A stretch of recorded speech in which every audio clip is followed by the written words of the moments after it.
Hey guys, what's going on? It's Ash here coming at you today in Clash Royale, and as you can see, I am joined by the bait god, none other than the pro from SK Gaming, Morten. He's back on the channel. He's unfortunately feeling a little bit under the weather today, so he couldn't join me on voice, but he can finish off this grand challenge live for us right now, playing the classic log bait. And more than just showing the gameplay, well, the gameplay will obviously be front and center in the video today, but I also wanted to ask Morten 3 strategy keys regarding the old school classic bait deck with Knight and Inferno Tower in it. So he's going to go ahead and answer those questions for you guys as well. The 3 questions, we'll talk about them in between matches so we can focus on the gameplay during match. We're also going to share a replay against the most difficult matchup for bait, which is Miner Mortar, according to Morten, who has, by the way, I was just checking his profile out, he has 1.2 million challenge cards won. That's got to be some sort of a record, or really close, right? That's incredible. Anyway, the 3 questions we're going to cover are: what separates a pro bait player from an above average bait player? Question number 2 are: what is the most important strategy keys for classic log bait? And question number 3 is: what is the biggest mistake that Morten sees other players making when playing classic log bait? So again, we'll talk about those in between matches here. And you can see going into double elixir time here, I apologize, I was about 45 seconds late into this match there. I was actually watching my DMs to get those strategy tips. But we're going against the Lava Hound Miner Double Dragon deck, which, even though Lava Loon might not be in the best spot right now in the meta, this deck is still incredibly viable. I've shared it on the channel, I think, a couple weeks ago, but it's still incredibly powerful right now in the meta. So this is going to be a close one here. 1100 damage on our left tower, 1306 on our right tower. We're cycling back to another Inferno Tower for this Lava Hound here. Lightning comes down by the opponent. Princess set up opposite lane. So it looks like this defense will be okay. But man, this is going to be a close one here with 20 seconds left in regulation. So here we go, Baby Dragon in the back against that Princess. We're going to go ahead and use that Goblin Barrel. Of course, the good news is that the Barbarian Barrel is out of cycle, and we can pressure that left lane with a Knight and a Goblin Gang. A pro play, well, I guess it's just not a pro play, it's just a play that you see a lot of players, a lot of good players make when they know that the Barbarian Barrel or the log is out of cycle. They'll go aggressive with the Goblin Gang and the Knight on the tower, and that's going to allow him to cycle back to another Goblin Barrel before they cycle back to another Barbarian Barrel. We connect there. A rocket's going to finish it off. Actually, a rocket and a log will finish it off here. 1 HP remaining. Lightning comes down the right tower, but that's going to be GG. Morten picks up the first victory. So let's go ahead and pull up Morten's response, guys, as we wait for him to hop into match number 2 to the first question that I asked him. And I'm going to put up the text on the screen for you guys as well as we watch to make sure we catch him on the next match. So, what separates a bait pro from an above average bait player? He said, for me, the difference is that a pro knows every matchup. And here we go into the next match, guys. So we'll go into the next match and we'll finish his answer here. He said, to me, the difference between a pro and every other player is a pro knows how to handle every single matchup. Like against 2.6 Hog Cycle, for example, you have to get the most damage with Rocket and Logs and Princess.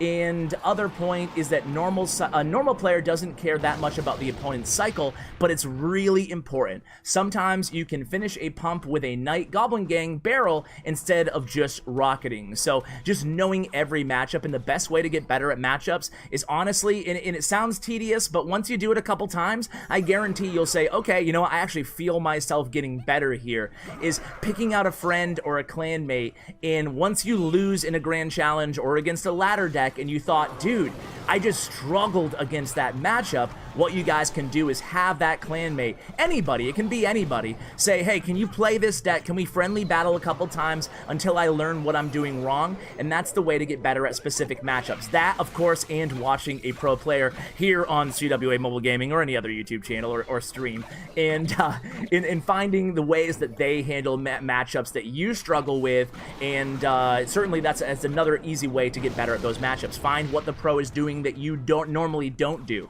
And you can see we're already halfway through as I blabbed on that answer to this second match here, and we've been able to connect with some serious damage thanks to the Goblin Barrel and the Goblin Gang pressure on that the left tower, excuse me. This is a 3 Musketeer deck, it looks like, with the Battle Ram in there. Certainly not a Golem deck, and there's the 3 Muskies. So obviously we'll be rocketing the right 2 Musketeers here. Princess does really well against 3 Musketeers. It looks like Rocket was not in cycle, I guess. My bad missing that. So Princess is going to go ahead and get 1 shot on. Log's going to get another shot on. What is he going to do? Knight on the left. 1 Musketeer does lock on temporary on onto that right right tower, but now he's going to have to respond to this knight, and he does so with a lumberjack here. So as we're approaching double elixir time, there goes the Goblin Barrel from Morten, catching him without that log-in cycle there, and then a Dark Goblin in response. We're going to get more chip damage onto that left tower thanks to the Dark Goblin in the left lane. So not too bad here with about 40 seconds left. He's got to deal with these Musketeers. He does have Rocket and Cycle this time, and he opts to use it. That's smart play there, and I think the opponent might have wanted to split his 3 Musketeers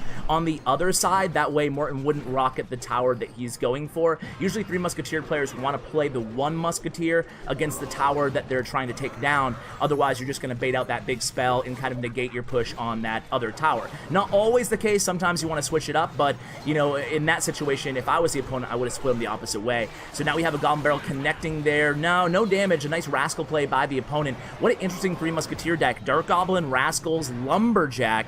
3 cards that we don't necessarily usually see with 3 Musketeers. So another good log value there. It's going to allow him to just rely on that Ice Spirit and the tower to finish off that boy Rascal. And here he goes. We're going to rocket the 2 Musketeers again. The opponent does opt to split those 3 Musketeers behind the King Tower, and that was obviously the correct play on their part. So here we go. It's going to be a Goblin Barrel coming down that will connect for more damage here. Another thing noteworthy about this matchup is they have log, and usually 9 times out of 10, 3 Musketeer players will actually be playing Zap. So that did not work to Morten's advantage there, but he makes quick work of that matchup, finishing off with a rocket again there. So question number 2 is, what are the most important strategy keys and rules to bait?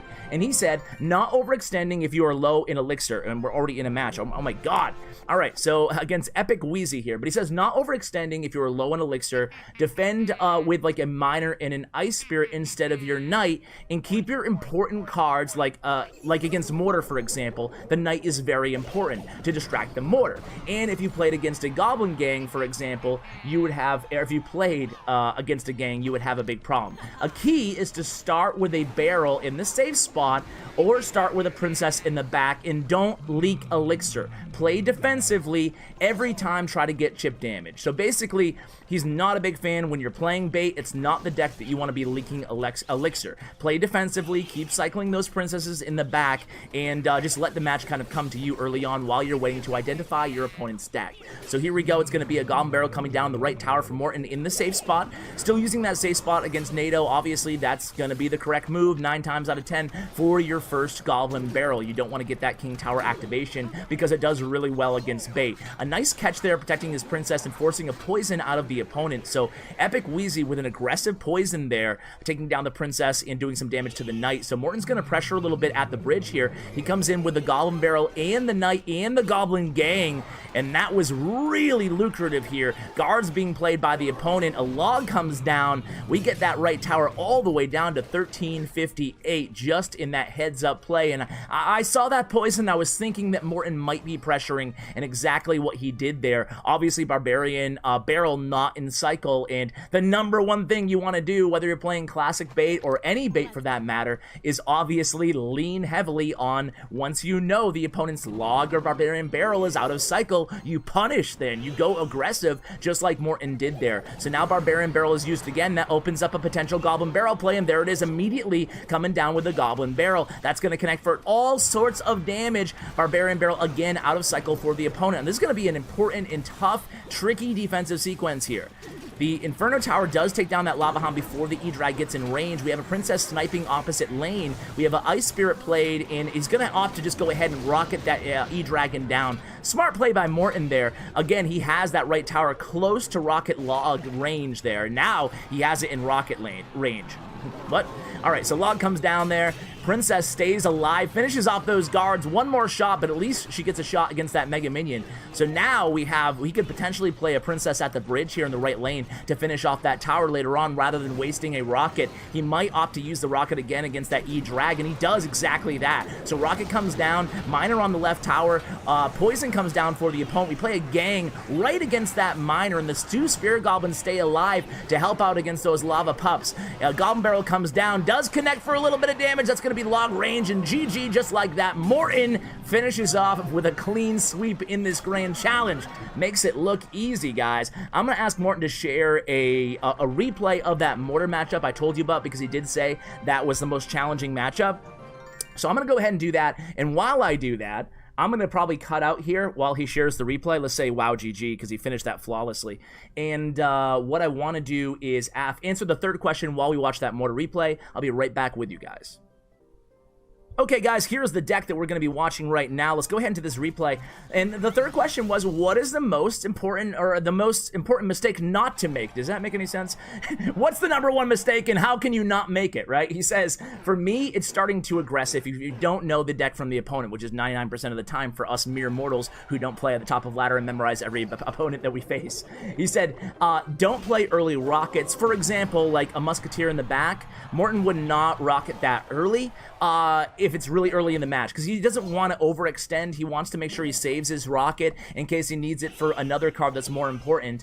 And so being too aggressive with the rocket early, and just being too aggressive, you know, by any stretch with any card early on. So a princess at the bridge would be a mistake early. Too many early rockets would be a mistake, he says. And especially if your opponent has minion horde, you want to make sure you're saving your princess. That can be another common mistake. Save your princess for the minion horde. So this is against that mortar matchup, guys, that I talked about.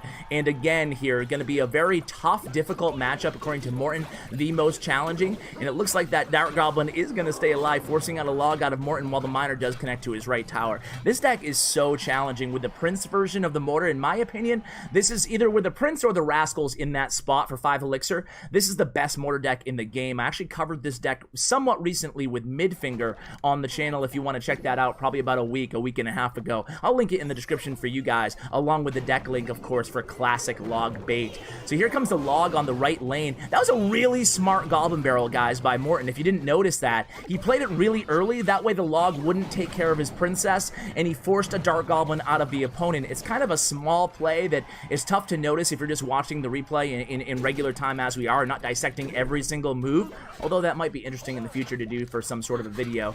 But yeah, I think that aggressive Goblin Barrel, just think about it. It baited out the log, of course. It also baited out that Dark Goblin. So just a really smart move, and he did it again there, right? Playing that Goblin Barrel really, really quickly. That way the princess stays alive. You don't want to give the opponent value out of that log, taking down the Goblin Barrel and the princess at the bridge. Really important play there. So here comes a charging prince in the right lane. That Inferno Tower for a 5-for-5 trade will actually hard counter that prince. You don't need to support it any further.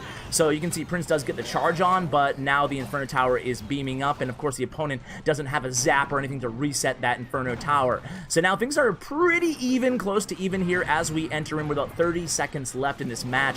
An aggressive Prince at the bridge and a trick barrel there, or a hidden barrel with a rocket in the Goblin Barrel.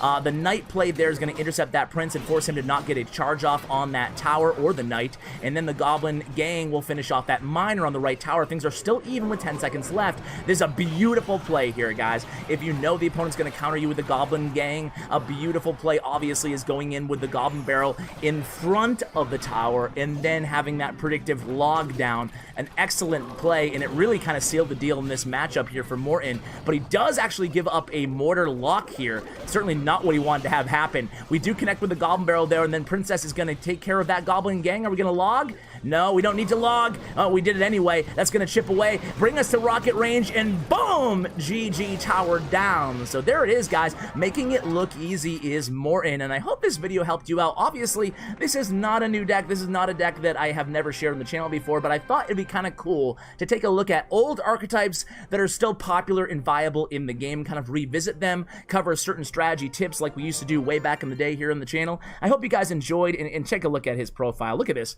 Well, okay, I lied. 1.12 million cards won. That's incredible. That is incredible. So a special shout out to Morten for coming on the channel. Check out his player stats and profile in the description below, thanks to statsroyale.com. Huge shout out to Bren Chong, my YouTube partner. Check out his information as well. Thank you for watching all the way till the end of the video, guys. I really appreciate it. And as always, take care, guys.